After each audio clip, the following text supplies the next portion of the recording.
बिस्मिल्लाह इन्नल हम्दुलिल्लाह नहमदुहु व नस्तईनुहु व नस्तगफिरुहु व नऊज़ु बिल्लाहि मिन शुरूरि अनफुसिना व मिन सय्यिआति अमालिना मय यहदिल्लाहु फला मुदिल्ल लहु व मय युद्लिल फला हादिय लहु व अशहदु अल्ला इलाहा इल्लल्लाहु वहदहु ला शरीका लहु व अशहदु अन्ना मुहम्मदन अब्दुहु व रसूलुहु अम्मा बाद फ़इन्न खैरल हदीसि किताबुल्लाह व खैरल हदी हदी मुहम्मदिन सल्लल्लाहु अलैहि वसल्लम व शर्रल उमूरि मुहदसातुहा व कुल्लु मुहदसातिन बिदअह व कुल्लु बिदअतिन दलाला व कुल्लु दलालातिन फिन्नार।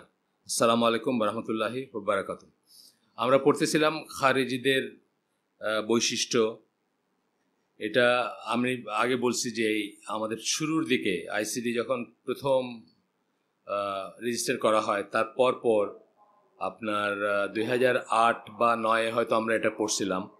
আবার অনেকদিন পরে আমি মনে করলাম যে এটা পড়াটা জরুরি, সেই জন্য আমরা এটা আর একটু দেখতেছি। আর যেহেতু এর সাথে রেলেভেন্ট একটা বই আমরা ঠিক আগে শেষ করছি, তাকফির সংক্রান্ত, ডক্টর সালেহ আল ফৌজানের একটা বই, এবং এই লেখাটারও উনি করছেন, রিভিউ করছেন উনি, বা ওনার উনি সারি দেখছেন এটা। যাই হোক, আমরা 40তমটা শেষ করছিলাম গতদিন। 40তমটা এরকম ছিল যে the cling onto the apparent meanings of the Quranic text। খারেজিদের কথা বলতেছেন, তারা কোরআনিক টেক্সটের অ্যাপারেন্ট মিনিংটার সাথে লেগে থাকে বা ওইটা বোঝে। যেমন আপনাদের মনে আছে কিনা জানি না যে আমরা রিলিজিয়াস এক্সট্রিমিজমের উপর যে বইটা এখানে পড়তেছিলাম, সেখানে আমরা একটা জায়গায় দেখছিলাম যে একটা এক্সট্রিমিস্ট গ্রুপ, মানে গত শতাব্দীর সবচেয়ে কঠিন যে চরমপন্থী দল ছিল তাকফির ওয়া হিজরা, সেটার যিনি আমির উনি মনে করতেন আমাদের পড়াশোনার কোনো দরকার নেই, কারণ রাসূল সাল্লাল্লাহু আলাইহি ওয়াসাল্লাম উম্মি ছিলেন, আর ওই সূরা জুমাতে যে উম্মি নেশন বলা হয়েছে আমাদের, সুতরাং আমরা উম্মি থাকবো, আমাদের পড়াশোনার কোনো দরকার নেই। এই যে বুঝটা আর কি। অথচ আমরা রাসূলের লাইফ থেকে জানি যে উনি পড়াশোনা করাকে কত এনকারেজ করতেন। সো মাচ সো দ্যাট বদর যুদ্ধের পরে যারা ছিল আপনার বন্দী ছিল, তাদেরকে মুক্তির একটা কন্ডিশন বানায় দিয়েছিলেন যে এতজনকে পড়াইতে পারলে মুক্তি দিয়ে দিবে। মানে এইভাবে পড়াশোনা করতেন। শুধু পড়াশোনা মানে শুধু যে এমনি পড়াশোনা তা না, এমনকি যে ল্যাঙ্গুয়েজগুলা বা যে ধর্মতত্ত্ব বা যে ধর্মগ্রন্থগুলো উনি চান নাই যে মুসলিমরা পড়ুক বা ওইটা নিয়ে গবেষণা করুক, সেটা বোঝার জন্য কিন্তু উনি বিশেষ মানুষকে হিব্রু ভাষা শেখার পারমিশন দিয়েছেন বা চাইছেন যে হিব্রু ভাষা শিখুক। এই ট্রেন্ডটা এখনও দেখা যায়। এখনও দেখবেন আপনি চরমপন্থীদের ভিতর যারা আফগানিস্তানে বা অন্যত্র, তারা পড়াশোনাটাকে খুবই করেন। এটা ঠিক যে ইনডিসক্রিমিনেটলি যে কোনো কন্ডিশনে পড়া, সেটার ব্যাপারে আমাদের কেয়ারফুল হওয়া উচিত, কিন্তু পড়াশোনা নিষেধ বা আমরা উম্মি থাকবো বা আমরা ইলিটারেট থাকবো, এই জিনিসটা একেবারেই ইসলামিক নর্মসের বিরুদ্ধে যায়। কিন্তু এরা তা মনে করে। এখানে একটা just উদাহরণ দিলাম আমি। Even though they don't intend to oppose it, however they understand from it that which the text do not indicate. তারা এমন জিনিস বুঝে যেটা টেক্সট ইন্ডিকেট করতেছে না। এই আয়াতটার কথাই বলতেছিলাম, ওই সূরা জুমার যে আয়াতে যে উম্মিদের ভিতর থেকে একজন রাসূল বের করে নিয়ে আসছেন, এখান থেকে উনি দলিল নিছেন যে আমরা উম্মি, মানে জেনারেলি আমরা উম্মি থাকবো। এটা তো ঠিক না। অথচ আমাদের মানে পুরা কোরআনের সমন্বিত অর্থ দেখলে কি বোঝা যায়? কোরআনের প্রথম ওয়ার্ডটা হচ্ছে ইকরা, প্রথম নাজিল করা ওয়ার্ডটা, এবং মানে জ্ঞান চর্চার ব্যাপারটাই আমাদের তো আর ওই রেনেসা যেটাকে বলে ওটা হয় নাই, কিন্তু আমাদের কি হচ্ছে, এটা উম্মি নেশন, তারা এমনভাবে জ্ঞান পিপাসু হয়ে উঠছে যে পুরা আরবের চেহারাটা চেঞ্জ হয়ে গেছে। মানে এই সেন্সের রেনেসা যদি বলেন আর কি, যে বিপ্লব ঘটে গেছে, যে মানুষজন মানে কোরআন শিখতে শুরু করছে, কোরআন বুঝতে শুরু করছে। কৃতদাসরা, মানে মুজাহিদ তো ছিলেন কৃতদাস ইবনে আব্বাসের, তাদের কি জ্ঞান পিপাসা ছিল বা তারা কিভাবে জ্ঞান চর্চা করছেন, তার অপোজিটে যায়। এটা জাস্ট একটা উদাহরণ দিলাম আমরা। তো বলতেছে যে টেক্সট থেকে এমন কথা বাইর করে তারা, যদি ইন্টেনশন হয়তো আল্লাহ জানেন, মানে কোরআনকে অপোজ করে ইন্টেনশন না তারার, কিন্তু আলটিমেটলি তারা অপোজিট করে। খারেজিদের কথা বলতেছেন। Due to this, they have claimed that the prophets committed major and minor sins based on Allah's statement. তারা মনে করে যে কমিটেড, মানে প্রফেটস বলতে জেনারেলি সব নবীদের কথা বলতেছেন, যে তারা মেজর এবং মাইনর, কবিরা গুনাহ এবং সগীরা গুনাহ করছেন। এটা কিসের উপর ভিত্তি করে? ওই যে সূরা ফাত হচ্ছে আপনার 48 নম্বর সূরা কোরআনের, সেখানে আল্লাহ বলতেছেন যে নিশ্চয়ই আমরা তোমাদেরকে মানে স্পষ্ট বিজয় দিছি। এটা আপনি জানেন হুদাইবিয়া সন্ধি থেকে ফেরার পথের নাজিল হওয়া আয়াত। So that Allah may forgive you of your past and future sins. Allah যেন তোমাদের ভিতরে তো রাসূল সাল্লাল্লাহু আলাইহি ওয়াসাল্লাম বা মানে আসেন সেখানে, তো তোমাদের বা তুমি বলছেন কিনা আমি জানি না, আয়াতটা দেখলে বুঝতে পারবো। তুমি বলছেন না তোমাদের বলছেন এটা দেখতে হবে। কিন্তু আপনার বলতেছেন যে পাস্ট এবং ফিউচার সিনস, আগের এবং পরের গুনাহ মাফ করে দিতে পারেন বা মাফ করতে পারেন। So according to them the prophet সাল্লাল্লাহু আলাইহি সাল্লাম মে কমিট ডিসবিলিফ দেন রিপেন্ট। মানে আল্লাহ রাসূল সাল্লাল্লাহু আলাইহি সাল্লামও কুফর করতে পারেন এবং তারপরে চাইতে পারেন। আমরা এটা কল্পনাই করতে পারেন না। আমরা জানি যে তারা ডিভাইনলি প্রোটেক্টেড। ইভেন যখন নবী ছিলেন না রাসূল সাল্লাল্লাহু আলাইহি সাল্লাম, কুফরের কথা বাদ দেন, সামান্য জিনিস মানে গান শোনার মতো জিনিস থেকে আল্লাহ তাকে প্রোটেক্ট করছেন। একদিন ওনার ইচ্ছা হয়েছিল যে ওই শহরে যাবেন, রাস্তার ভিতরে ঘুমায় পড়ছেন উনি, এবং সূর্যের আলোতে ওনার ঘুম ভাঙছে পড়ে। আল্লাহ তাকে ডিভাইনলি প্রোটেক্ট করছেন। এবং আমরা মনে করি যে আল্লাহ রাসূল সাল্লাল্লাহু আলাইহি সাল্লামের কোনো ভুল থেকে যায় নাই, মাইনর যদি ভুল থাকেও। আর এই ধরনের ব্যাপারে তো প্রশ্নই ওঠে না, কারণ যখন উনি ছিলেন না, আমরা বলছি আপনাদেরকে আগের দিন যে 12 বছর বয়স ছিল যখন ওনার চাচার সাথে ট্রাভেল করতেছিলেন, তখনই কিন্তু উনি এই জিনিসগুলোর থেকে দূরে থাকছেন। আমরা মানে সিরা দেখলে দেখব। ঠিক আছে, এটা ছিল লাস্ট দিন আমরা আলাপ করছি। আজকে 41 নাম্বারটা পড়ব।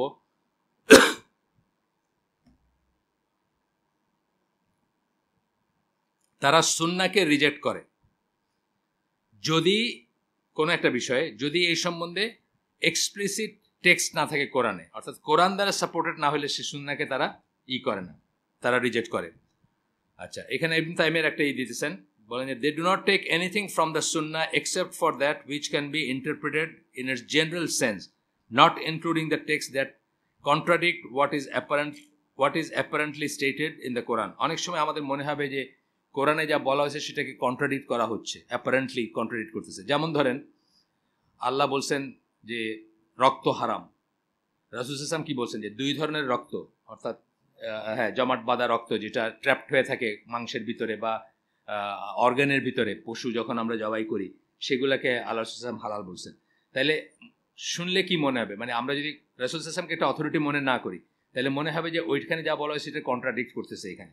বা এই ধরনের আর কথা আছে যে সমুদ্রের সব, যদি মৃত প্রাণীকে হারাম বলা হয়েছে কিন্তু সমুদ্রের সব প্রাণী সেটা মৃত হইলেও সেটা হালাল, মাছ যেমন। তো এটা মনে হবে কি যে ওইটাকে কন্ট্রাডিক্ট করতেছে, তাই না? মানে এই ধরনের আরও জিনিস আছে। যেমন ধরেন এটা নিয়ে মডার্নিস্টরা অনেকে প্রশ্ন তুলছেন।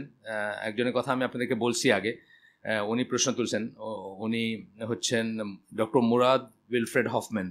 উনি কিন্তু কনভার্টেড মুসলিম এবং বড় একজন আতেল মুসলিম উম্মার, এবং আলহামদুলিল্লাহ উনি খুবই ইখলাসালা মানুষ। কিন্তু ওই যেহেতু মেথডিক্যালি দিনটা শিখেন নাই, শুরুর থেকে শিখেন নাই, গোড়ার থেকে শিখেন নাই, সেই জন্য উনি ওনার ইসলাম দ্য অল্টারনেটিভ বইতে একখানে বলছেন যে আল্লাহ রাসূল সাল্লাল্লাহু আলাইহি ওয়াসাল্লাম জিনার এমন একটা পানিশমেন্টের কথা বলেন যেটা কোরআন যেটা সম্বন্ধে কোনো কথা বলে না। তার মানে বলছেন যে, তারপরে বলতেছেন যে কোরআন হচ্ছে ওয়াহির উপর দিয়ে কিভাবে একজন মানুষ কথা বলেন রাসূলকে বলতেছেন। এটা কেন বলছেন উনি? ওনার রাসূলের স্ট্যাটাসটা ওনার জানা নাই। হ্যাঁ, মানে উনি ডিপার পড়াশোনা করেন নাই, তখন উনি জাস্ট মানে নতুন আসছেন ইসলামের পথে, জোসে বই লিখে ফেলছেন। কিন্তু এটা তো একদম পিওর কুফরি আর কি। মানে ওনাকে আমি কাফের বলতেছি না, কিন্তু ব্যাপারটা হচ্ছে পিওর কুফরি। কেউ যদি মনে করেন যে আল্লাহ রাসূল সাল্লাল্লাহু আলাইহি ওয়াসাল্লাম এমন একটা বিধান দিয়েছেন যেটা কোরআনে নাই বা কোরআনের সাথে কন্ট্রাডিক্টরি বা কোরআনের এগেইনস্টে বলছেন, এই সেন্সটাতে বলতেছেন আর কি কথাটা। এই ইবনে তাইমিয়ার কথাটাও এই সেন্সে, contradict what is apparently stated in the Quran. কোরআনে অ্যাপারেন্টলি যেটা ইউজ তার সাথে কন্ট্রাডিক্ট। কোরআনে কি বলছে 100 দররা 80 দররা এইসব আসছে না, তো সেটার এগেইনস্টে যায় এটা, মৃত্যুদণ্ড বা যাই হোক অ্যাকর্ডিং টু দেম। আচ্ছা, অ্যাকর্ডিং টু দেম তাদের মতে, আচ্ছা যাই হোক। So they do not believe in stoning. ও আচ্ছা, জাস্ট এটা আমি দেখি নেই, এটা অনেক আগে পড়ছি তো আমি ভুলে গেছি। আমি এটা বলতেছিলাম ওনার কাছ থেকে। উনি কিন্তু খারেজি না, উনি তো মডার্নিস্ট একজন, মানে উনি এখনও আছেন এবং মাশাআল্লাহ অনেক লেখালেখি আছে। বাট কথা যে উনি মডার্নিস্ট মানে উনি দিন গ্রহণ করছেন এই মডার্নদের কাছ থেকে। উনি তো ওইভাবে প্রাতিষ্ঠানিক কি করেন নাই। 4-5টা বই আছে ওনার, একটা তো আমি ট্রান্সলেট করছি ইসলাম 2000, আর বাকিগুলো ট্রান্সলেশন হয়েছে। তো এই বইটা যেটা বলতেছি ইসলাম দ্য অল্টারনেটিভ, এটা এক ডাক্তার সাহেব এটার আংশিক ট্রান্সলেট করে পেপারে ছাপাইছেন। তখন ওনাকে আমি রিকোয়েস্ট করছিলাম যে আপনি এটা বলে দিন যে এই জিনিসটা আছে এটার ভিতরে, এটা সবার জানা উচিত, এটা মানুষকে বিপদগামী করবে, বুঝছেন না? বিশেষ করে ওয়েস্টার্ন উনি ন্যাটোতে জার্মান অ্যাম্বাসিডার ছিলেন, উনি হাই প্রোফাইল কনভার্ট আর কি। উনি একটা কথা বলছেন, বুঝছেন না, এটা তো মানুষ একদম হোলসেল খাবে আর কি, কিন্তু এটা কিন্তু পিওর কুফরি। আপনি যদি এটা মনে করেন যে আল্লাহ রাসূল সাল্লাল্লাহু আলাইহি ওয়াসাল্লাম এমন কিছু বিধান দিছেন যেটা কোরআন জানে না বা কোরআন বলে নাই, ওইটাকে সুপারসিড করে দিছেন বা নিজের থেকে দিছেন, বুঝছেন না, যে আল্লাহ অ্যাপ্রুভ করেন না বা এরকম এই কথাগুলো বলছে কিন্তু উনি, যে এবং উনি বলছেন ফলিবল হিউম্যান বিং, এটাও বলছেন, এটাও কিন্তু আকীদার ত্রুটি। ফলিবল হিউম্যান বিং বলে বলছেন যে যার একজন হচ্ছেন প্রফেট সাল্লাল্লাহু আলাইহি সাল্লাম, বলে বলছেন যে he should not have done that আর কি, এরকম কথা বলছেন। মানে ঠিক এই কথাগুলো আছে, নজবিল্লা আস্তাগফিরুল্লাহ সবই বলা উচিত আর কি। ফলিবল হিউম্যান বিং মনে করা তারা মানে আপনি কিন্তু আকীদার প্রথম চলে গেল আর কি, যে সেন্সে আমি আপনি ফলিবল, উনি ফলিবল না, উনি ডিভাইনলি প্রোটেক্টেড, এই হচ্ছে কথা। এবং আল্লাহ একজন মানুষের কথা বলছেন কোরআনে, যে তাকে মানলো সে আল্লাহকে মানলো, একটা আয়াতে সূরা নিসার 80 নম্বর আয়াতে, সেটা একমাত্র রাসূল সাল্লাল্লাহু আলাইহি ওয়াসাল্লামের ব্যাপারে বলছেন, আর কারো ব্যাপারে এই কথা বলা যাবে না, বলা যায় না। আচ্ছা গেল, তারপরে আসতেছেন ঠিক ওই কথাটাই বলছেন, they do not believe in stoning the fornicator, not do they believe that there is a minimum amount which constitute stealing. একটা মিনিমাম অ্যামাউন্টের পরে আপনাকে স্টিলিং বা চুরি বলতে পারবেন যে চুরিতে হাত কাটা যাবে, কিন্তু ওই মিনিমাম অ্যামাউন্টের নিচে হইলে, বুঝছেন না, মানে একটা একটা একটা একটা ওই খেজুর পড়ছে, এটা খায় ফেললো গাছ থেকে, এই জন্য মানুষ মেরে ফেলছে। তোরা গল্প পড়েন নাই? খেজুর খাইছে, পড়ে গেছে দেখে মানুষ মেরে ফেলছে, ওই মানে মানে অন্যের হক নষ্ট করছে, অন্যের জিনিস খাইছে, এই জন্য মানুষ মেরে ফেলছে, এটা গল্প আসছে তো। ওই আলী রাদিয়াল্লাহু সময় পরবর্তী সময়টাতে যখন তারা পালায় পালায় বেড়াইতেছে, তো কেউ গেলে তারা জিজ্ঞেস করতো তোমার আকীদা কি, তারপর উল্টাপাল্টা হইলে তারা কতল করে ফেলতে, ওই সময়কার কথা, ওই সময়কার গল্প, নাহরাওয়ানের আশপাশের গল্প। আচ্ছা, তো বলতেছে যে মিনিমাম অ্যামাউন্টও বিশ্বাস করে না তারা, কারণ কোরআনে আল্লাহ বলছে চোরের হাত কাটো, তো চোর মানে চোরই আর কি, এটার কোনো ইফ অ্যান্ড বাট নাই। কিন্তু আমরা জানি অনেক ইফ অ্যান্ড বাট আছে, জানি না? আমরা জানি আপনি এই আপনার পার্সটা এই টেবিলের উপরে রেখে দিয়েছেন, এটার ভিতরে ভর্তি 1000 টাকার নোট, আপনার কাজের মেয়ে ঘর ঝাড়ু দিতেছে আর যাইতেছে আর আসতেছে, এটা দেখতেছে, এখান থেকে একটা নোট সরাইলে কিন্তু তার হাত কাটা যাবে না, বিকজ আপনি টেম্পটেড করছেন তারে, আপনি ওপেনলি এটা রাইখা তাকে টেম্পট করছেন, তাকে সুযোগ করে দিছেন। চুরি যে হাত কাটা, সেটা কি ধরনের চুরি? যে আপনার ঘর ভাঙা, ঘর খুইলা, দরজা খুইলা আপনার সিন্দুক থেকে চুরি করলো, হ্যাঁ এইবার হলো ওই পর্যায়ে পড়বে সে। তারপরেও ইফ অ্যান্ড বাট আছে, ওই যে মিনিমাম অ্যামাউন্ট আছে, খুইলা কিছুই পাইলো না, একটা আদুলি লয়ে গেল, এটার জন্য আপনাদের মাইরে ফেলবেন না, বুঝছেন না, এটা মিনিমাম অ্যামাউন্ট আছে। আচ্ছা, বা তার হাত কাটবেন না আর কি এটার জন্য। 40 সেকেন্ড, ওই দিন মনে করতে পারতেছিলাম না চট করে, যে ওমানের রাষ্ট্রযন্ত্রে যারা আছে তাদেরকে বলে ইবাদাইট খারেজি, বুঝছেন, মানে খারেজিদের অনেক ভাগ আছে, এরা হচ্ছে ইবাদি, মানে ইবাদাইট বলে এদেরকে আর কি ইংলিশে। আচ্ছা, এবার 42 number they lie in wait on the roads for the purpose of attacking the passers by and spilling their blood without any justification from Allah. তারা ওয়েট করে, আপনি দেখলে বুঝবেন, এই যে আইএসের পুরা ঘটনা পড়লে দেখবেন, বা তার আগে আপনি তালেবানদেরও দেখবেন, মানে আফগানিস্তানে তো এগুলো হয়, মানে রেডিং, যেটা গ্রুপ আছে, তো অনেক কটা গ্রুপ আছে, শুধু তালেবান না, মানে আরও স্প্লিন্টার গ্রুপস আছে, এক গ্রুপ আরেক গ্রুপের জন্য বসে থাকে, ওই গ্রুপের মানুষ হলে সব কিছু লয়ে চলে যায়, বুঝছেন না, এই ধরনের ব্যাপার। আপনি যদি পড়েন, একটা বই আছে, এটা এই ফেজের তালেবান না, এটা হচ্ছে সোভিয়েত ইউনিয়ন, মানে ওরা চলে যাওয়ার পরে এবং আমেরিকানরা অ্যাটাক করা মাঝখানের সময়টার গল্প নিয়ে, বা ওই সময় কি হয়েছে আপনি দেখবেন যে কি মগের মূল্য আফগানিস্তান, এটা বুঝবেন। মানে শত্রুদের এগেন্স্টে তারা খুব ভালো, কিন্তু যখন কোনো শত্রু নাই তখন তারা একে অপরের শত্রু আর কি। এই যে দোস্তাম, তারপরে আহমদ শাহ মাসুদ আহমেদ শাহ না, হ্যাঁ হ্যাঁ উনি, তারপরে আপনার গুরুবুদ্দিন হেকমাতিয়ার, তারপরে মোল্লা ওমর, মানে এই যে স্প্রিন্টার গ্রুপগুলো নিজেদের ভিতর কি করছে, এটা নিয়ে একটা বই আছে, বইটার নাম হচ্ছে তালেবান, লিখছেন হচ্ছেন আহমেদ রশিদ। উনি যদিও উনি সেকুলারই, মানে ওনার তো আর ইসলামের কোনো ব্যাপার নেই আহমেদ রশিদ যিনি, কিন্তু জিনিসগুলোকে উনি একটু অন্যভাবে দেখতে চেষ্টা করছেন, মানে রিলিজিয়াস কালারে দেখতে চেষ্টা করেন নাই, সেক্টারিয়ান বা আফগানিস্তানে কি চলে এই সেন্সে লিখছেন আর কি। আমার কাছে আছে বইটা, আপনারা কিনতে পারেন, মানে আন্তর্জাতিক বই আর কি, এটা মানে না, পাকিস্তানি বই না, এটা বাইরে প্রকাশিত বই। উনি ইন্ডিপেন্ডেন্ট ওই যে ইন্ডিপেন্ডেন্ট বলে একটা নিউজ পেপার আছে না ইউকের, ওইটার সম্ভবত পাকিস্তানে, এবং আরও অন্যান্য আহমদ রশিদ ওনার নাম, পড়ে দেখতে পারেন আপনারা। মানে আসলে এইসব বই পড়লে হয়তো আপনার বিশ্বাস অবিশ্বাসের ব্যাপার পরে আসতেছে, কিন্তু আপনি অনেক কিছু জানবেন, অন্তত কি চলতেছে এটা সম্বন্ধে একটা আইডিয়া হবে। তার ভিতরে ধরেন কিছু কাটছাট করবেন, যে উনি যেহেতু সেকুলার এই জন্য ইসলামিক জিনিসগুলোকে করবেন, কিন্তু অনেক কিছু জানার আছে। যাই হোক,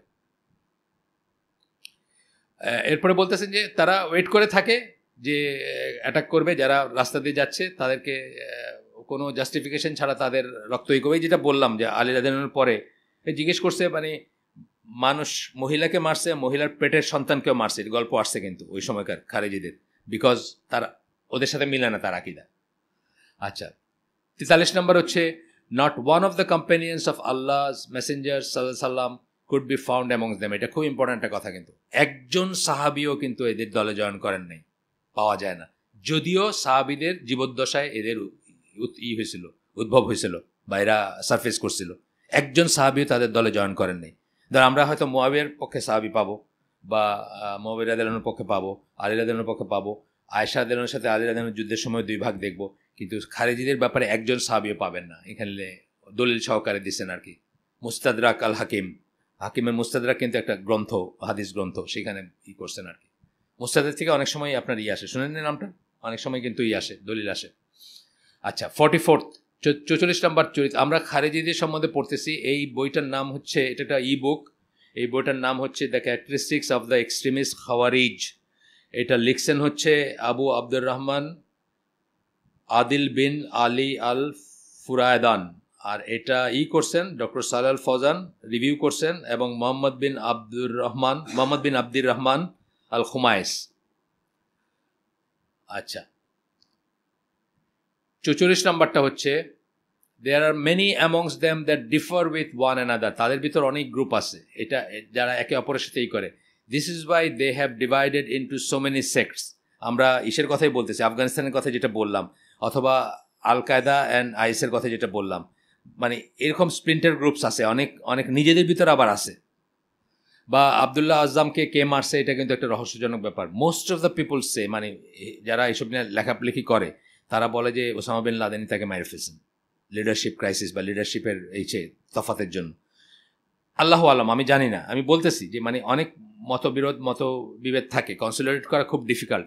কারণ একটা থিওরি আছে যে একবার আপনি বিদ্রোহ যদি করেন, বের হয়ে যান, একবার বিদ্রোহ করলে আরেকটা বিদ্রোহ করতে আপনার কোনো সমস্যা নাই।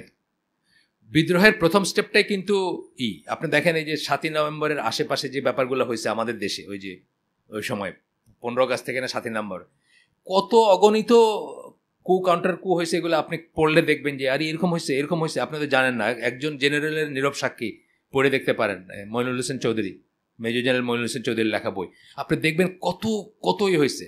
আর এটা শুরু হয়েছে কই থেকে? মুক্তিযুদ্ধের শুরু থেকে। মুক্তিযুদ্ধ অ্যাকচুয়ালি কী করছে, সেকেন্ড বেঙ্গল এবং এই যে 8 বেঙ্গল, এরা কী করছে? এরা তাদের ইসের এগেন্সে বিদ্রোহ করছে, ঠিক আছে, কজটা খুব বড়, কিন্তু বিদ্রোহ করার ব্যাপারটাই আর্মিতে বা এইসব ডিসিপ্লিন ফোর্সে এমন যে একবার করা মানে আপনার কিন্তু দরজা খুলে গেল, বুঝছেন না? তারপরে আর এই জন্য যেটা করে বাংলাদেশের সবচেয়ে বড় ভুলের একটা ভুল ধরা হয় যে এদেরকে আবার রিইনস্টল করা হয়েছিল আর্মিতে। পৃথিবীর কোনো বিপ্লবী সেখানে নাকি আর রেগুলার ফোর্সে নেওয়া হয় না। কারণ এই কারণে নেওয়া হয় না যে তারা যেহেতু একবার ডিসিপ্লিন ভাঙছে, তারা বারবার ভাঙতে পারে বা আরও ভাঙতে পারে। এই জন্য কিন্তু আমাদের কুয়ের সংখ্যা কোনো সংখ্যাতীত, আপনি জানেন হলে 2-3টা বা 4-5টা জানেন, কিন্তু জানেন না এরকম অসংখ্য আছে।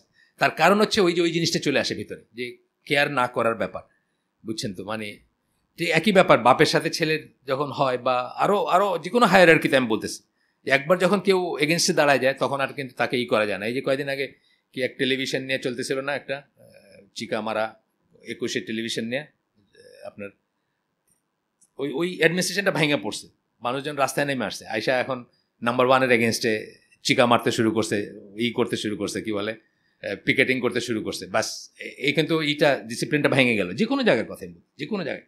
এই জন্য মানে ডিসিপ্লিনটাকে ইসলামে এতই দেওয়া হয়। ওমর রাদিয়াল্লাহু কথা বলছি না, যে একজন যে ওমর রাদিয়াল্লাহু মানে প্রসূতির, উনি এবং ওনার ওয়াইফ মিলা হঠাৎ পেন ওটা প্রসূতির বাচ্চা হয়েছেন, পানি আনছেন, কাপড় আনছেন, এটা করছেন, ওটা যা করে দৌড়াদৌড়ি করছেন, খলিফা। সেই ওমর রাদিয়াল্লাহুর খুতবার সময় একটা লোক কি একটা বলতে চাইছিল, জানি, বলছেন তুমি যে আরেকটা কথা বলো তোমার কল্লা উড়ায় দেওয়া হবে। খুতবা এমন বিষয় না যে আপনি any Tom Dick and Harry দাঁড়ায়া প্রোটেস্ট করবে আর কথা বলবে। খুতবার সময় আমরা কি জানি যে মানে কথা বলল না, এটাও বলা জায়েজ না। কাউকে কেউ কথা বলতেছে, তারে যে আপনি বলবেন যে কথা বলল না, এটা বলাটাও জায়েজ না। সেখানে সেই লোক এটা কিন্তু বলতে গেছিল, আমরা দেখেন কি বলছেন, কল্লা উড়াই দেবেন। এটা মিনিং কি? মানে ডিসিপ্লিনটা, বুঝছেন না? ডিসিপ্লিনটা কিন্তু ইসলামে এরকমই ছিল বা এরকমই হওয়া উচিত। আলী রাদিয়াল্লাহুর ঘটনাতে আমরা দেখি যে খারিজিরা যখন স্টার্ট করলো, উনি তো অলমোস্ট, আপনি হিস্ট্রি পড়লে দেখবেন যা বলছে সেটাই মেনে নিছেন। এটা তাহলে এটা, তারপরে আবার বলছে তুমি কাফের হয়ে গেছো, তুমি তাহলে আবার তওবা করো, তুমি মুসলমান হও আবার। মানে তাদের কথাই থাকতে হবে, এবং তাদের কথা মানছেন কিন্তু উনি প্রথম 1, 2, 3, 4 দাবি মানছেন, তারপরে বোঝা গেল যে যাই বলুক না কেন ওরা একটা বাইর করতেছে, বাইর করে বলতেছে তুমি কিন্তু কাফের হয়ে গেছো, তোমাকে কিন্তু মুসলমান হইতে হবে। তো এই জিনিসটা খুব ইম্পর্ট্যান্ট আর কি, যে আপনি ডিসিপ্লিনটাকে, যে কোনো অর্গানাইজেশন, এটা বাসায়ও হইতে পারে, কিন্তু আপনি আপনার বাসার আমির, বুঝছেন না, আপনার ওয়াইফ যদি অবাধ্য হয় একদম শুরুতেই আপনি এটাকে করবেন, ডিসিপ্লিনটা ভাঙতে দিবেন, বুঝছেন না। বা এটা আপনার রোল আছে এখানে। আপনি যদি আপনার ধরেন কথার কথা, আপনি যদি আপনার 4টা ছেলে আছে, একটা ছেলে একটু হয়তো গড়বড় আছে ছেলেটার, এখন এই ছেলেটাকে যদি বড় ছেলে ধরেন, এই ছেলেটাকে যদি তার ছোটো ভাইয়ের সামনে আপনি ইনসাল্ট করেন, আপনি কিন্তু চেইন অফ কমান্ডটা ভাঙলেন বা হায়ারার্কিটা ভাঙলেন। তারপরে কি হবে, ওই ছোট ভাই এই বড় ভাইয়ের পয়লা পাত্তা দিবেন, একদিন আপনারও পাত্তা দিবেন, এগুলো বোঝার ব্যাপার আছে কিন্তু। আচ্ছা, তো বলতেছে যে তারা ডিফার করে, this is why they have divided into so many sects, some of which set out to fight against the other, and at times some of which deliver speeches against the other. এদের ভিতরে division হওয়ারই কথা, এই কারণেই হবে, এবং একে অপরের ইসে আপনি ইজিপ্টে দেখবেন অসংখ্য মারামারি আছে নিজেদের ভিতরে। আপনি সিরিয়ার অবস্থাটা দেখেন, সিরিয়ায় কিন্তু সবাই আলাদাভাবে চাইতেছে বাশার আল আসাদকে ক্ষমতাচ্যুত করতে, কিন্তু আবার নিজে মারামারি করতেছে, বুঝছেন না, ফিয়ার্স ব্যাটল নিজেদের ভিতরে। কিন্তু সবাই কিন্তু আবার ওই শত্রু কিন্তু কমন, একটা শত্রুকে এই করার জন্য গেছিল ওইখানে বা যুদ্ধ করতেছিল। এটা একটা উদাহরণ আর কি, জাস্ট। আচ্ছা, এরপরে বলতেছেন যে যারা নতুন আসছেন, 1-2 জন, আপনি বোধহয় আজকে পয়লা আসছেন না, আপনার কাছে কি একটু চাইনিজ লাগতেছে? আচ্ছা, না মানে হঠাৎ করে এসে আপনি খারেজিদের ক্যারেক্টারিস্টিক বুঝছেন না, মানে আমাদের এখানে সাইফুল্লাহ ভাইদের হালাকে অনেক বাইরে মানুষ আসে, তো উনি তো বলেই যেতেছেন আকিদা, অনেক শেষ করার পরে স্যার আকিদা মানে কি, মানে বুঝছেন না, উনি তো আকিদা অফ আহলে সুন্নাত জামা বলতেছেন শেষের দিকে প্রায় আর কি, আকিদা মানে কি, এরকম হয় আর কি অনেক সময়। আমি আপনাকে চিনি না, জেনারেল কথা বললাম আর কি। আচ্ছা, তারপরে বলতেছেন যে এরপরে বলতেছেন যে নিজেদের এগেনস্টে স্পিচ দেয়, it is if it were from other than Allah you would have found many differences in it. আল্লাহ, এটা যদি কোরআনের ব্যাপারে বলা হয়েছে, সূরা নিসার একটা আয়াত, সূরা নিসার 82 নম্বর আয়াত, যে কোরআন যদি আল্লাহ ছাড়া অন্য কারো কাছ থেকে হইতো তোমরা এর ভিতরে অনেক কন্ট্রাডিকশন পাইতা। সেটা কিন্তু কোরআনের ব্যাপারে বলা হয়েছে, কিন্তু যিনি লিখছেন তিনি কিন্তু খাওয়ারিজদের ব্যাপারে লেখা একটা বই, সেই বইতে এটা উল্লেখ করছেন এই জন্য যে আল্লাহর লাইনে না থেকে, আল্লাহর এক্সিসে না থেকে, আল্লাহ এবং আল্লাহ রসুল যা বলছেন এটা না থেকে অন্য কিছু নিয়ে যখন আপনি নাড়াচাড়া করবেন তখন নিজেদের ভিতর ডিফারেন্সই হবে, একমত হইতে পারবেন না। আর রসুল সাল্লাম একটা আছে না যে আমার উম্মা ভুলের উপরে কখনো একমত হবে না, সেটারও একটা এটা। আচ্ছা, এরপরে হচ্ছে 45 নম্বর বৈশিষ্ট্য, they are the dogs of the inhabitants of hell. এটা জাস্ট একটা লাইন উল্লেখ করছেন, এটাকে আসলে একটা হাদিসের অংশ। এটা হচ্ছে শার ইতিকাদ আহলিসুন্নাহর ইতিকাদ মানে আকিদা বা বিশ্বাসের সারা, মানে ওইটারই আপনার এক্সপ্লেনেশন। আচ্ছা, এটা জাস্ট এক লাইনে উচ্চারণ করছেন আল্লাহ রসুলের কথা যে তারা জাহান্নামের কুকুর। তারপরে 46 নম্বর হচ্ছে they outwardly manifest the attributes of calling to good and forbidding evil. বাহ্যিকভাবে দেখা যাবে তারা সৎ কাজে আদেশ দিতেছে, মন্দ কাজে নিষেধ করতেছে। আল্লাহ যেটাকে খুব অ্যাপ্রিসিয়েট করছেন, সূরা আলী ইমরান 110 নম্বর আয়াত। আল্লাহ বলছেন যে তোমরা মানুষের ভিতর থেকে বের করা বেস্ট নেশন, বেস্ট জাতি, বেস্ট জনসমষ্টি, যারা সৎ কাজে আদেশ দেয়, মন্দ কাজে নিষেধ করে এবং আল্লাহ বিশ্বাস করে। 3টা কথা বলছেন আল্লাহ এখানে। তো যাই হোক, সৎ কাজে আদেশ, মন্দ কাজে নিষেধ, এটা বলতেছেন। রিডিরেক্টিং the religious text concerning that towards disputing with the rulers, rebelling against them and fighting against those who oppose them. কি করতেছে, রুলারদেরকে যারা অপোজ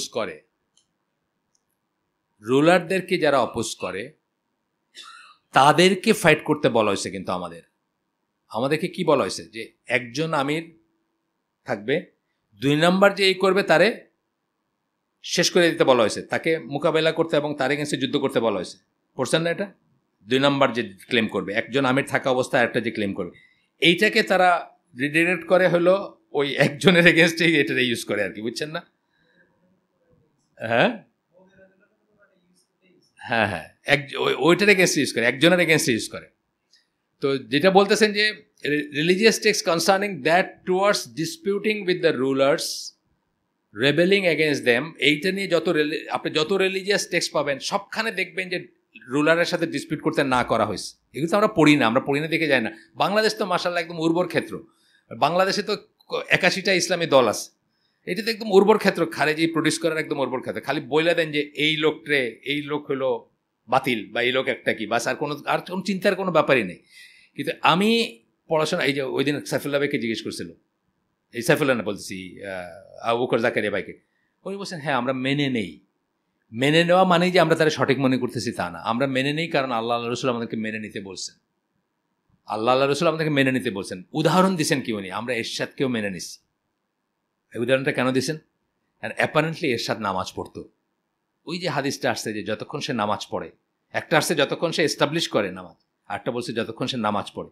সে অত্যাচারী, সে মিথ্যা বলে, অনেক অনেক দোষ তার, কিন্তু হাদিসটা দুইটাই মুসলিমের।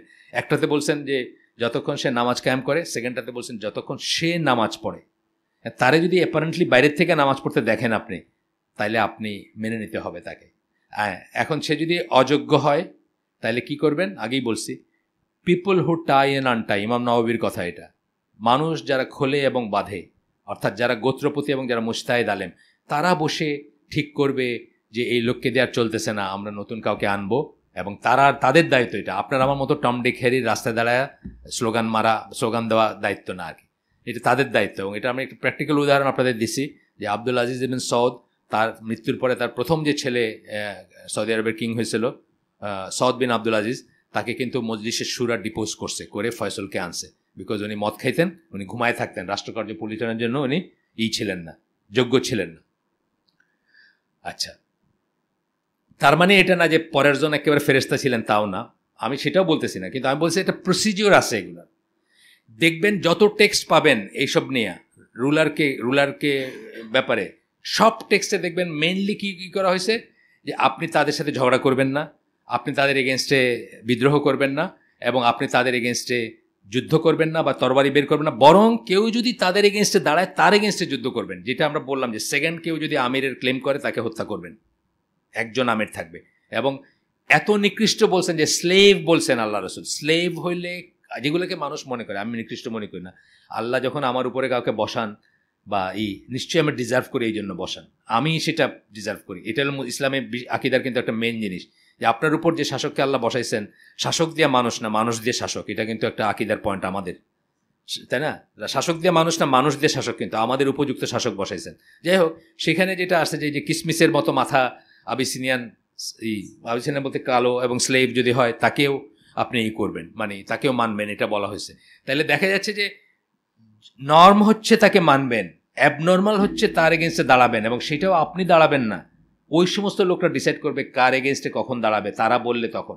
আমি এই যে আইএসের সময় একটা কথা বলছি, ওই দিন শুনতেছিলাম, আমার নিজের একটা লেকচার মাঝে মাঝে আমি শুনি আর কি, যে ওটার পুরান দিনের একটা কিছু শুনতেছিলাম, যে আমি বলছি যে গোলাপশার মাজারের এখানে যদি একটা কালো জব্বা পরে, কালো পাগড়ি পরে এক লোক দাঁড়ায় বলে যে আমি মুসলিম উম্মার আমির, আপনি কি করবেন?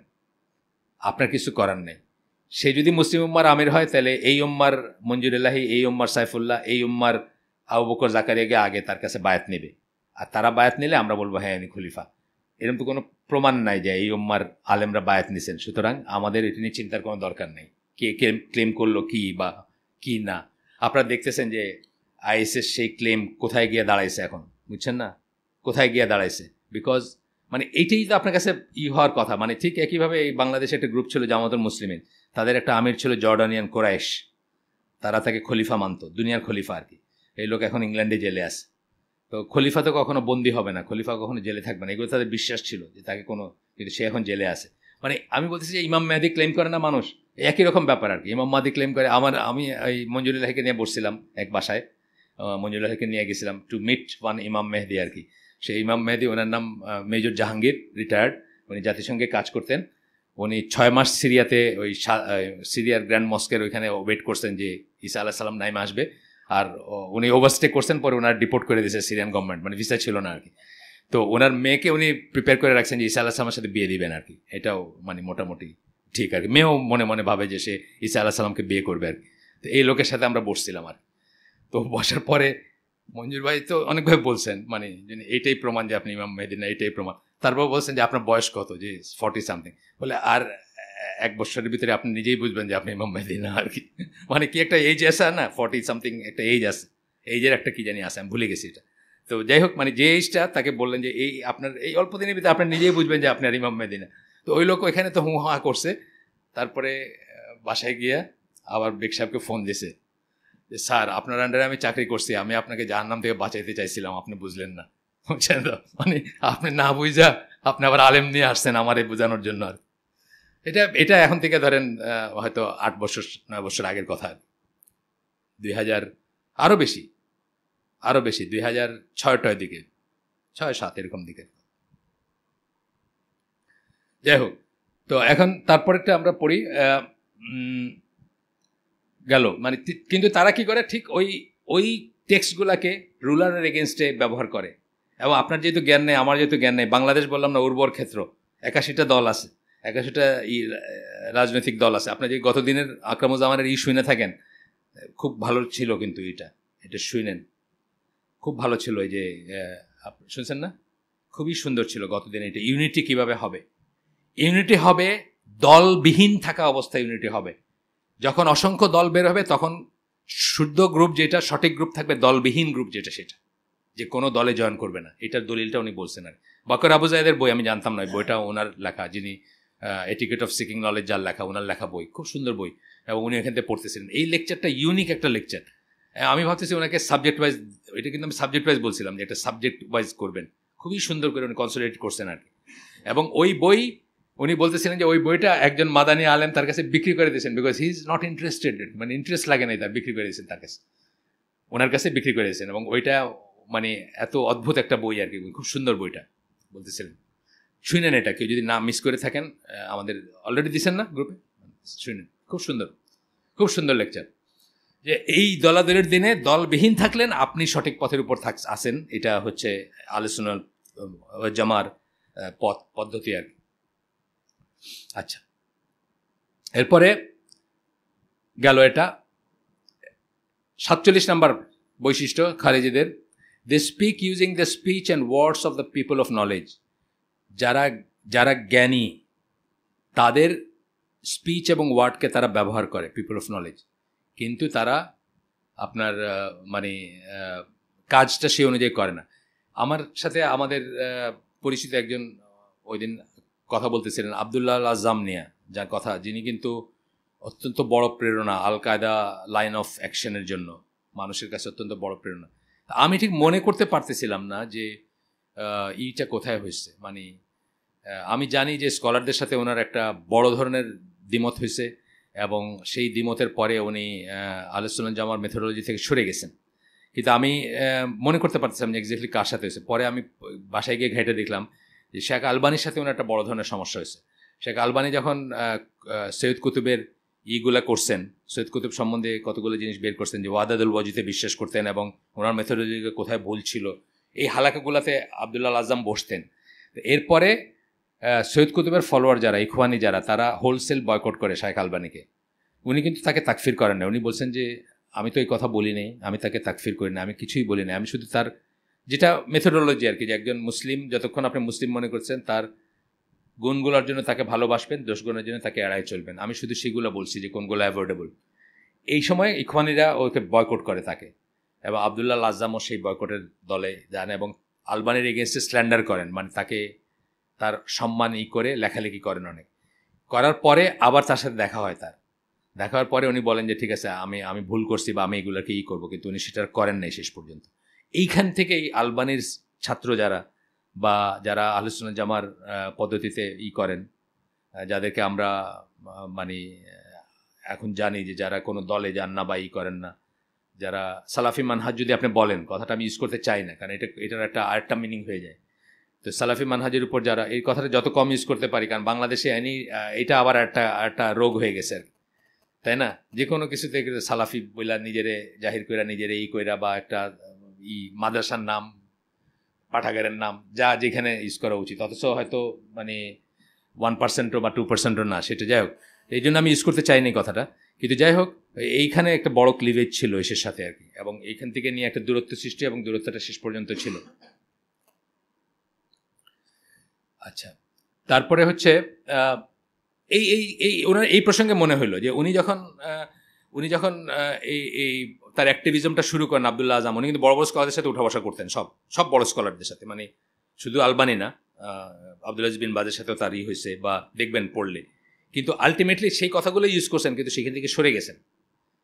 এই কথাটা বলা হচ্ছে আর কি, যে এটা একটা চরিত্র বা বৈশিষ্ট্য তাদের। তার মানে আবদুল্লাহ আজমরে আমি আগেই বলছি যে আমরা কাউকে খারেজি বলতে চাই না, কাকে কোনো ব্র্যান্ড করতে চাই না। আমরা যেরকম প্রত্যেকটা, গতদিন বলতেছিলাম, আরেকদিন বলতেছিলাম, প্রত্যেকটা মেইলের ভিতরে 1%, 0.1% হলো ফিমেল হরমোন আসেই আছে। প্রত্যেকটা ফিমেলের ভিতরে 1% হোক, 0.5% হোক মেল হরমোন আসেই আছে, থাকবেই। আল্লাহ এইভাবে আমাদেরকে বানাইছেন। যে ডাক্তার আছেন নাকি কেউ এখানে? ডাক্তারি পড়েন? কেউ নেই, প্যাথেটিক, একজন ডাক্তার নাই আছে, যাই হোক, তো আছে। কিন্তু এই একইভাবে খারেজি বলতে সবাই যে পিওর, আমরা কিন্তু সবাইকে পিওর খারেজি বলতেছি তাও না, বা খারেজি বলে কাউকে ব্র্যান্ড করতেছি তাও না। আমরা শুধু বৈশিষ্ট্যগুলো বলতেছি। কেন আমরা বলছি যে এর একটা বা কয়েকটা যদি আমাদের ভিতর সারফেস করে, আমাদের ছোটো ভাইয়ের ভিতর করে, অনুজ বা আমাদের ছোটো ভাইদের ভিতর করে, সাধারণত কী হয়েছে, 1 নম্বর ক্যারেক্টারিস্টিক কি? বয়স কম। তাহলে বয়স কম যাদের, তাদের ভিতরে আমরা এটার জন্য চোখ রাখবো। তা আমাদের ছোটো ভাই, আমাদের ছেলে, যাদের বয়স বেশি তাদের ছেলে, যাদের বয়স কম তাদের ছোটো ভাই, অথবা তাদের ফ্রেন্ড, কারো ভিতর যদি এই ক্যারেক্টারিস্টিকগুলো সারফেস করে, তার মানে সে খারিজ হয়ে গেছে তা না। কিন্তু আমরা কি বলবো, হয়তো তার ভিতরে 1% বা 2% দেখা গেছে। ওই 2% থেকে আমরা অ্যালার্মড হব, হয়ে চেষ্টা করবো এটাকে অ্যাড্রেস করতে। সবসময় কিন্তু 100% খারিজি কে দেখছে? আমি দেখিনি, আপনারা দেখছেন? দেখেনি। 100% দেখবেন তা না। আমরা ওই যে আপনি ছিলেন না দেশে, আমি ওই ঘটনাটা বলতেছিলাম, যে একজনের সাথে আমরা নামাজ পড়তেছি, আসরের নামাজ, একদিন বলছি ঘটনাটা, আপনি ছিলেন। আসরের নামাজ পড়তে গেছি, আমি সফরে ছিলাম, যে জন্য আমি জমা করে আগেই পড়ে ফেলছি। এখন উনি আর ওই লোকটা, ওই ছেলেটা, তারা গেছেন একটা মসজিদে নামাজ পড়তে বাইর হয় না। আমি হাঁটতে হাঁটতে তো টায়ার্ড, ওইখানে হাঁটতে টায়ার্ড, সব মানুষ বাইরে গেছে, এরা বাইর হয় না। তারপরে ও বাইরে কী ব্যাপার, আপনি আসরের নামাজের পর তো কোনো সুন্নত নাই, আপনি কী করতেছিলেন এতক্ষণ? বলে আমি না, ওই ছেলেটার কথা বলতেছেন, যে ও নামাজটা আবার রিপিট করলো। তার কারণ যে ইমামের পিছে পড়ছে, ওর হবে কি না ওর সন্দেহ দেখা দিছে। This is the trend. এইটা দেখলে আপনি অ্যালার্মড হবেন। এটা কিন্তু আমাদের বহু মানুষ এখানে জিজ্ঞেস করে, রোজকার প্রশ্ন না এটা, যে অমুকের পিছে নামাজ হবে নাকি, এই হানাফি মসজিদে হবে নাকি, ওইখানে হবে নাকি, এখানে হবে নাকি। এখানে অনেক ইয়াং পোলাপান প্রশ্ন জিজ্ঞেস করে। এইটা কিন্তু একটা অ্যালার্মিং জিনিস। মানে এইরকম কিছু ক্যারেক্টারিস্টিক আপনি জানলে কি হবে, আপনার বন্ধু, আপনার ভাইয়ের ভিতর যখন এটা আসবে, আপনি তখন সাবধান হবেন, তাকে অ্যাড্রেস করবেন, অথবা যে জানে তার কাছে নিয়ে যাবেন, যাতে তার এইগুলা ক্লিয়ার হয়, ডাউটগুলা বা এইগুলা।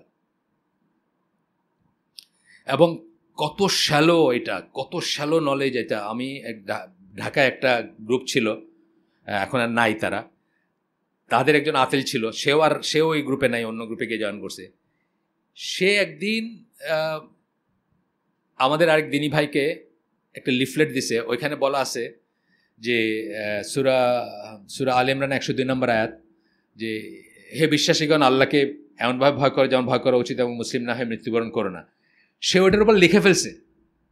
সে এখন আরেকটা গ্রুপের আতেল, মানে লেখক এবং ইন্টেলেকচুয়াল আর কি, মানে ইন্টেলিজেন্সিয়া আরেকটা গ্রুপের, ঢাকায়। নাম বললাম না খামাখা, মানে বলার কোনো লাভ নেই, আপনাদের যায় না। কিন্তু সে আতেল, তার বই আছে, ইসলামী ফাউন্ডেশনের মানে নেওয়া, রিকমেন্ডেশন নেওয়া বই আছে তার।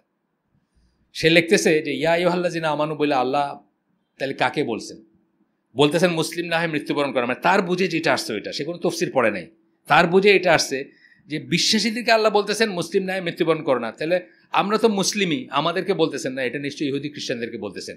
সুতরাং ইহুদি খ্রিস্টানরাও বিশ্বাসী। বুঝছেন তো, মানে কীভাবে ফ্যালাসিয়াস ইতে গেছে। কিন্তু সে কিন্তু একদম চরমপন্থী একটা দলের মানুষ বলতে গেলে, কিন্তু সে ইহুদি খ্রিস্টানদেরকে বিশ্বাসী মনে করতেছে। ওই যে নিজের মতো করে সে বৈশাখ কোরআন খুলে, আচ্ছা এটার মানে তো এটা, আমার মনে হইতেছে এটার মানে এটা, বাস হয়ে গেছে। এই আয়াতটা নিয়ে আমি অনেকদিন কথা বলছি না, অনেকবার বলছি, কিন্তু ইল্লা ওয়া আনতুম মুসলিমুন, ওই কথাটা, মুসলিম না হয়ে মৃত্যুবরণ কর না। এখানে ওয়াওটা আমরা কি বলছি, এখানে বলছি, এই মজিষে আমি আগে বলছি ওয়াও হালিয়া বলছি আমি, এটা হলো হাল। এই ওয়াও দিয়ে হাল বা অবস্থা বোঝায় আপনার। মুসলিম অবস্থা ছাড়া মরো না, অর্থাৎ মরার সময় মুসলিম অবস্থায় থাকবা। একদিন, 1 ঘন্টা, 1 মাস, 1 বছর আগে যদি ইমান চলে যায়, মুসলমান না থাকো, তাইলে এত কোনো মিনিং নেই। এই জন্য বিশ্বাসীদেরকে আল্লাহ বলতেছেন যে মৃত্যুর সময় মুসলিম অবস্থায় থাকবা, ওই সময় যেন তুমি মুসলিম থাকো। এটা তো এইটারে সে লিখে ফেলছে এবং লেখা ডিস্ট্রিবিউট করতেছে এটা।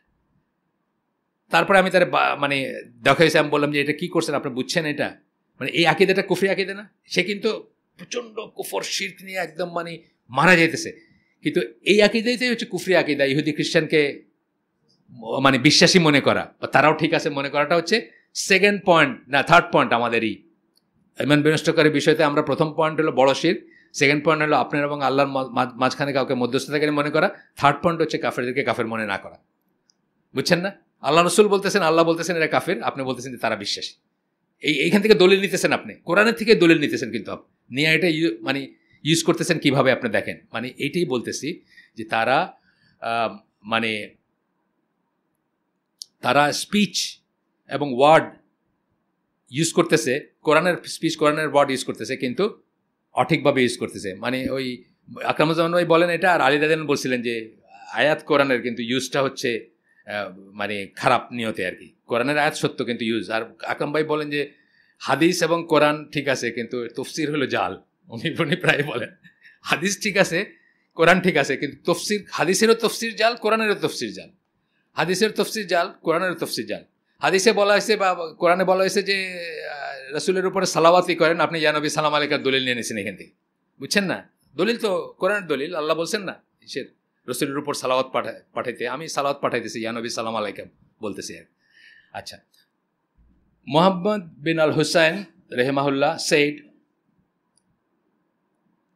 it is not befitting for one who sees, 47th এর ভিতরে আমরা পড়তেছি, এখনো আসি 47th এর ভিতরে, 47 number, for one who sees the tireless efforts of a Khawarij that has rebelled against a ruler, whether just or tyrannical, thus setting out against him, rallying a group against him, unseating swords and deeming it lawful to fight against Muslims. It is not befitting for him to be deceived by such a person's recitation of the Quran, nor by the length of his standing in prayer. মানে কোরআন recitation দেখা সুন্দর করে তেলাওয়াত করে দাঁড়ায় থাকে ইসে, মানে মানে কিয়ামে বা তাহাজ্জুদে, এইসব দেখে যেন আমরা ধোকা না খাই। কারণ আমরা জানি যে তাদের এইগুলো খুব এখলাস সম্পন্ন হবে। ওই যে একজন ইমামের পিছনে নামাজই পড়তেছে না, সে সেকেন্ড টাইম নামাজ রিপিট করতেছে, অথচ ইমামের সম্ভবত ইমাম মানে সুদ সংশ্লিষ্ট কোনো ব্যাপার ছিল, এই ধরনের ব্যাপার। সুদ কি কবিরা গুনাহ না? কবিরা গুনাহকারী কাফের নাকি?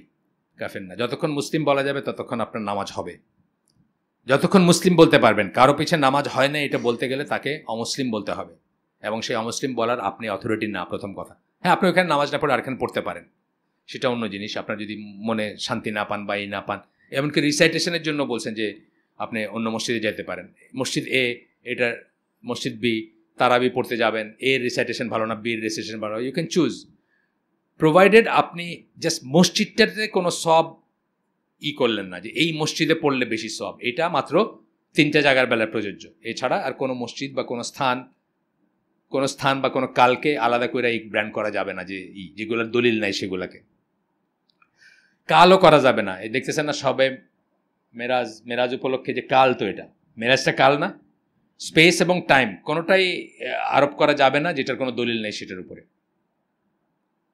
আচ্ছা, তারপর বলছেন, নর by his perseverance in fasting, nor by his good words concerning knowledge, so long as he holds the view of the Khawarij. যতক্ষণ আপনি জানবেন যেটা খারেজিদের ভিউ, তাকে দেখে আপনি যতই ইমপ্রেসড হোক, আমিও কিন্তু আমার রিয়েলি, আমি যখন ঠিক খারেজি বলবো না, মানে ট্রেন্ডটা যাদের আছে সেরকম কিছু মানুষ তো আমি চিনি, তাদের নামাজ রোজা বা এই দেখে আমার লজ্জা লাগছে রীতিমতো। নিজেকে ছোট্ট এতটুকু মনে হয়েছে নিজেকে, মানে আমি বলছি এটা লিখছিও, আমার কোনো একটা লেখাতে লিখছি, কিন্তু তারপরে দেখতেছি ওইখানের একজন আর কি, সে বেশ এখন ইংল্যান্ডে থাকে, বেশ মার্কা কি বলে, মানে বেশ ভোকাল বা বেশ কথাবার্তা বলে, সে জিন্সের ভিতর টি শার্ট ঢুকায় নামাজ পড়ছে। 2 দিন আগে পোস্ট করছি না বেলাল ফিলিপসের, দেখছেন নাকি? গ্রুপে কে কে আসেন দেখছেন? বেলাল ফিলিপসেরই পোস্ট করছি 2 দিন আগে, ড্রেস কোড দেখেন। ওটা দেখলে আর কোনোদিন জিন্স, মানে অন্তত খোলা জিন্স পরবেন না আর কি, টাক করে জিন্স পরবেন না, দেখেন গ্রুপে দিছি বেলাল ফিলিপসের সুন্দর দলিল দিয়া। তো যাই হোক, এইগুলো যেন আমাদেরকে ডিসিভ না করে। আচ্ছা, আর দুইটা পড়ে শেষ করে দিব, দুইটা পড়ে শেষ করে দিব ইনশাআল্লাহ। 48 হচ্ছে they permit operation against the prophet সাল্লাল্লাহু আলাইহি সাল্লাম from the hadith of Abu Said. আচ্ছা, আবু সঈদ খুদরি ওই ইসের থেকে, মানে যে চ্যালেঞ্জ করছিল রাসূল সাল্লাল্লাহু আলাইহি ওয়াসাল্লামকে, উনি সঠিক কাজ করেন নাই, উনি সুবিচার করেন নাই, এটা বলছিল যে সেইটা আনছে এখানে আরেকটা পয়েন্ট হিসাবে দিছেন, আরেকটা থেকে দিছেন ইসের থেকে, মানে কি বলে মাজমু ফতোয়া থেকে ইবনে তাইমিয়ার। 49 49 নাম্বার হচ্ছে they use as evidence verses from the Quran that deal with the ওয়াইদ Allah's threat of punishment while abandoning the verses আল্লাহর পানিশমেন্টের দিয়ে তারা আপনাকে ভয় দেখায় কনসার্নিং দ্য ফরগিভনেস, মানে তারা কখনো মার্সির ভার্সগুলো বলবে না, শাস্তির ভার্সগুলো বলবে। আমরা তো জানি আহলে সুন্নাত জামার আকীদা বলতে আমরা বিটুইন খারিজি অ্যান্ড মুরজিয়া আমরা বলছি, মুরজিয়া যারা খালি প্রেমের গুলা বলে, প্রেম ভালোবাসার কথা বলে, আল্লাহ কখনো শাস্তি দিবেন না, আর খারিজিরা হচ্ছে শুধু ভয়ের এবং শাস্তির গুলা বলে। আমরা হচ্ছি মাঝখানে। আমরা বলছি না যে আশা ভয় এবং ভালোবাসা একটা ট্রায়াঙ্গেল, এটা ব্যালেন্সড হইতে হবে। আল্লাহকে ভালোবাসবেন এবং আল্লাহ আপনাকে ভালোবাসেন, এটি সত্যি কথা। আশা করবেন এবং ভয়ও করবেন। যে কোনো একটা যদি বেশি হয়ে যায় আপনি ইহুদি বা খ্রিস্টানদের মতো হয়ে যেতে পারেন। ইহুদিরা খুব নিটিগ্রিটি নিয়ে দেখতো, সব কিছু খুঁটিনাটি খুব করতে গিয়ে তারা বিপদগামী হয়েছে। ওই যে গরুর গল্প আছে না বাকারা, সূরা বাকারায়, ওই ধরনের আর কি, অনেক প্রশ্ন আর কি। আর ইরা জিসাস লাভস বলে শেষ হয়ে গেল, ভালোবাসা দিয়ে শেষ হয়ে গেল। দুইটার কোনোটাই হবেন না, আপনি মাঝখানে থাকবেন। আল্লাহ শাস্তি দিবেন এই ভয়টা থাকবে, আল্লাহ মাফ করবেন এই আশাটা থাকবে। যে কোনোটা যদি ব্যালেন্স হারায় ফেলে তাহলে আপনার সমস্যা হয়ে যেতে পারে। আচ্ছা, এইটাই শেষ আমাদের 50তম, এটাই শেষ। দে আর হেস্টি ইন অ্যাপ্লাইং রুলিংস, তাড়াহুড়া করে রুলিংসই করতে, কোনো একটা করতে তাড়াহুড়া করে। যে কোনো একটা কিছু ফতোয়া বলেন অথবা ওটা অ্যাপ্লাই করা বলেন বা ওইটার করা, যেমন ধরেন চুরির শাস্তি হাত কাটা, মুরতাদের শাস্তি মৃত্যুদণ্ড। কথা ঠিক তো? কে দিবে এটা? এখানে সমস্যা হয়ে গেল। এটা করবে ইসলামিক স্টেট করবে, এটা অথরিটিতে যারা আছে তারা করবেন। আমি প্রায় বলি যে প্রবলেমগুলো কিন্তু ওদের আর আমাদের, আমরা দুই দলই, মানে আমাদের বলতে আহলে সুন্নাত জামা, আমরা কিন্তু দুই দলই অ্যাকনোলেজ করবো যে প্রবলেমটা ঠিক আছে, কিন্তু এটা নিয়ে করণীয় কি ওইখানে গিয়ে সমস্যা হয়ে যায়। চুরির শাস্তি কোনো মানুষ আছে আহলে সুন্নাত জামার ফলোয়ার বলতে পারবে যে হুদুদ পানিশমেন্টকে অঠিক মনে করে? অবশ্যই না। আপনি মুসলিমই না, তাহলে হুদুদ পানিশমেন্ট ইজ ঠিক, ওরাও বলবে ঠিক। কিন্তু এই হুদুদ পানিশমেন্ট নিয়ে আপনি করবেন কি, কে অ্যাপ্লাই করবে, করণীয় কি, এখানে গিয়ে ডিফারেন্সটা হয়ে যায়। কিন্তু আমরা তাহলে আজকে শেষ করে দেই, একটু দেরিতে শুরুও করছি আমরা। সুবহানাকা আল্লাহুম্মা বিহামদিকা আশহাদু আল্লা ইলাহা ইল্লা আনতা আস্তাগফিরুকা ওয়া আতুবু ইলাইক। আমরা যা শুনলাম এর ভিতর ভালো কিছু শুনে থাকলে সমস্ত প্রশংসা আল্লাহর, আলহামদুলিল্লাহ। খারাপ কিছু শুনে থাকলে সমস্ত ব্যর্থতা আমার এবং সেটা শয়তানের তরফ থেকে। দেখেন আমরা এগুলো পড়তেছি কেন, আমাদের ভিতরেই কিন্তু, মানে ওই যে বললাম 100% খারিজি আমরা কেউ হয়েছি বা কেউ হবে, আমি এটা মনে করি না। কিন্তু আমাদের এখানে আসেন হয়তো একটা পয়েন্ট বা দুইটা পয়েন্টে দেখলেন যে খুব লাগে। আমি এরকম মানুষ চিনি যে ভিডিও দেখে দেখে খারিজি আছে না, খালি ইউটিউব খারিজি আর কি, বুঝছেন না? ইউটিউবে এখনকার পপুলার স্পিকার কারা? ইউটিউবের পপুলার স্পিকার সব খারিজি। আর হাসেন কেন বলেন? আদনানি, তামিম আদনানি না, তামিম আল আছে, তামিম আল আদনানি। আচ্ছা, তারপরে কে আপনার আরেকজনকে মুসা আল জিবরিল, তারপরে কে আনোয়ার আলাকি। বহু মানুষকে আমি বলতে শুনছি যে আমি এটা মনে করি বিকজ আমার আনোয়ার আলাকিকে ভালো লাগে। মানে এইভাবে আমরা তখন ইউটিউব muslim.com মুসলিম।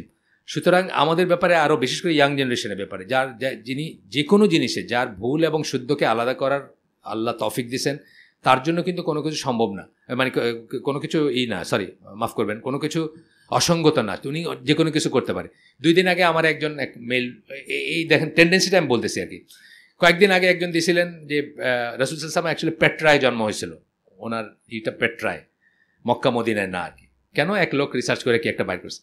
আমি বলতে চেয়েছি যে I wish I had your problems. আমার এই প্রবলেম নাই, আপনার আছে, আপনি গবেষণা করেন, আমার সময় নাই।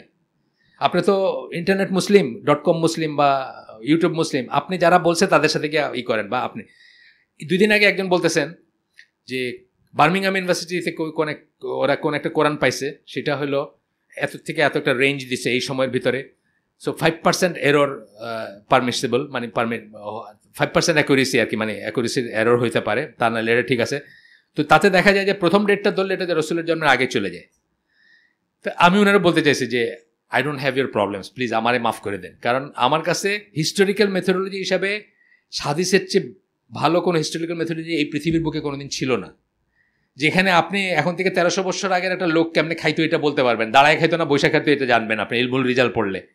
এবং এটা একদম আপনি তো বললি, আমি এখানে প্রায়ই বলি যে রেজনিকেনহেল্ডের বইতে পড়ছেন যে আপনার মাথায়, নিউটনের মাথায় আপেল পড়ছে, তারপরে সে গ্র্যাভিটেশন নিয়ে চিন্তা করছে। এটা রেজনিকেনহেল্ডে কই থেকে পাইছে, ধরেন একটা সূত্র দিল, সে কই থেকে পাইছে আর নাই। কিন্তু এখনও আপনি যদি হাদিস যাচাই করতে চান, আপনি একদম রাসূল সাল্লাল্লাহু আলাইহি ওয়াসাল্লামের ঠোঁট পর্যন্ত পৌঁছাতে পারবেন।